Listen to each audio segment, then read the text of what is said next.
嗨，大家好，我是周末。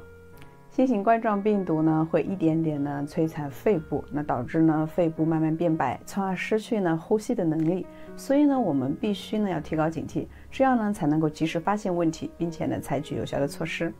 那第一个呢是晚上持续性的咳嗽。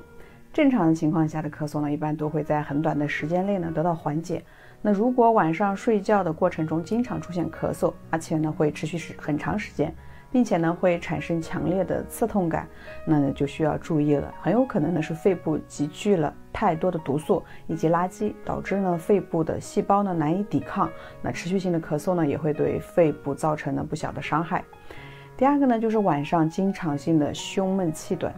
相信大部分人平时呢都有过胸闷气短的情况，那可能是在剧烈运动之后，那也可能是在某一些特殊的环境之下，但是呢这种情况呢一般呢都会伴随着几次正常的呼吸呢就能够缓解。那如果晚上经常出现胸闷的情况呢，而且一段时间内呢很难恢复，那就有很可能呢说明是肺部的功能正在下降。那一定呢及时的去做专业的检查，同时呢还要注意是否存在发烧的情况。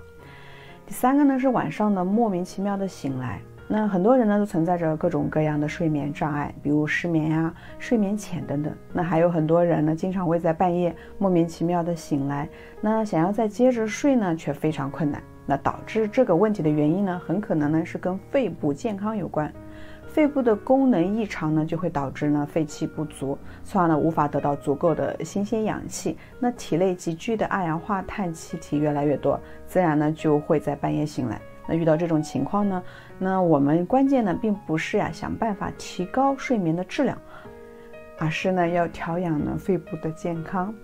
好了，那今天的分享呢就到这里了。喜欢我的分享，请记得关注我，我们下一期节目再见。